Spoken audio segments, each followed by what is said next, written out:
आज मोक्षदा एकादशी है। आज मोक्षदा एकादशी मोक्ष मार्गशीर्ष शुक्ल की मोक्षदा एकादशी। इतनी कथा सुनकर महाराज युधिष्ठिर बोले, हे जनार्दन, आपको नमस्कार है। देवेश मनुष्यों के कल्याण के लिए मार्गशीर्ष शुक्ल एकादशी का नाम एवं महात्म वर्णन कर यह बतलाइए कि उसकी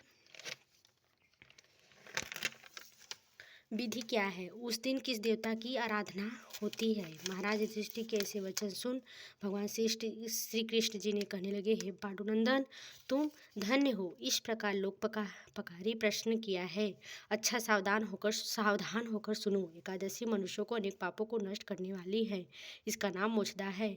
इसमें गंध, धूप, दीप, नैवेद्य, नित्य गीत, खड़ोपचार पूर्वक सभी भक्ति दामोदर की पूजा करनी चाहिए। इस विषय को एक अनुपम पौराणिक इतिहास में तुम्हें सुनाता हूँ, जिसके सुनने मात्र से वाजपेयी यज्ञ का पुण्य फल प्राप्त होता है। नरक में गए हुए माता और पिता एवं अन्य परिवार वाले भी अवश्य ही स्वर्गलोक को प्राप्त होते हैं। वस्तु आप उस कथा को सावधान पूर्वक सुनिए। हे राजन, आप पवित्र गोकुलपुरी में किसी एक समय पहले एक वैखानस नामक का राजा राज्य करता था। वह राजा प्रजा का पुत्र के समान पालन करता था। उसके राज्य में चारों वेदों को जानने वाले कनिष्ठ ब्राह्मण निवास करते थे। एक दिन रात में राजा ने स्वप्न में देखा कि उन्हें उनके पूज्य पिताजी महाभयानक नरक में पड़े हुए राजा को देख प्रार्थना करने के लिए, पुत्र कोई उपाय करे, मुझे इस भाषण यात्रा से बाहर करो। प्रातःकाल उठने पर राजा मन परम खिन्न था।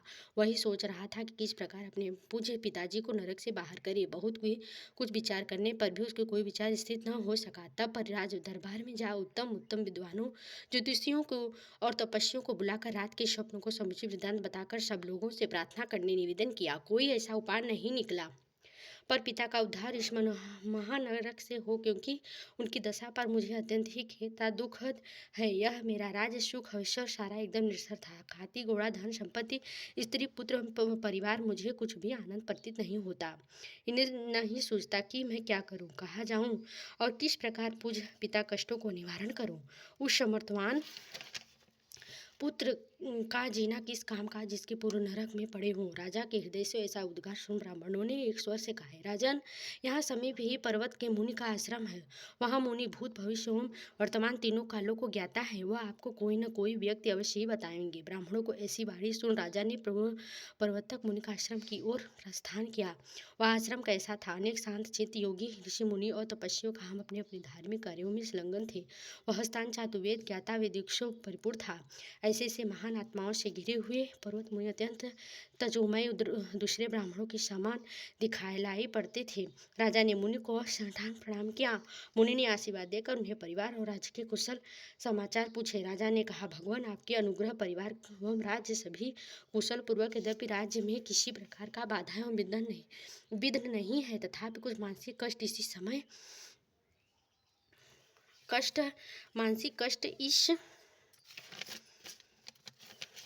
समय अवश्य कष्ट दे रहे हैं। उन्हें उनके निवारण तो आपकी सेवा उपस्थित हुआ। आशा ही निवास विश्वास की आप दया से वे भी दूर हो जाएंगे। राजा ऐसे वचन सुन मुनि ध्यानावस्थित हो भविष्य चिंतन करने लगे। हे मूर्ख, बाद में ही आंखें खोल करने लगे, हे राजन, तुम अपने पापी पिता यातनाओं से दुखी होकर यहाँ आया है। तेरे पिता काम का अवश्य स्त्री का श्रुत भंग किया था, उसी पाप के फलस्वरूप नरक यातना भोग रहा है। मुनि वचन सुन राजा ने, भगवान, किस प्रदान पुण्य व्रत से मन का उद्धार कर सकता हूँ। कुछ विचार मुनि ने कहा, हे राजन, आगहन मास के शुक्ल पक्ष की एकादशी का व्रत आप सब परिवार करिए। उसका पुण्य फल अपने पिता के लिए अर्पण कीजिए, तो अवश्य आपके पिता का उद्धार होगा।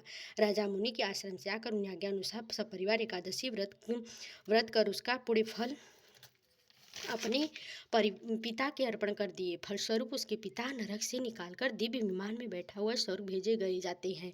आकाश मार्ग में अपने पुत्र को धन्यवाद और कल्याण होने का आशीर्वाद देते हैं। राजन, मोक्षदा एकादशी व्रत करने वाले को समस्त पाप नष्ट हो जाते हैं और मोक्ष को पाता है।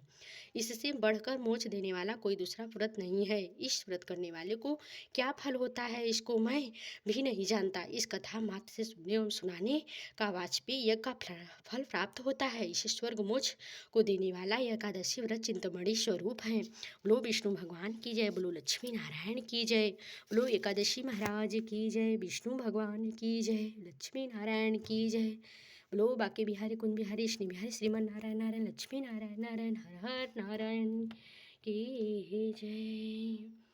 श्रीमन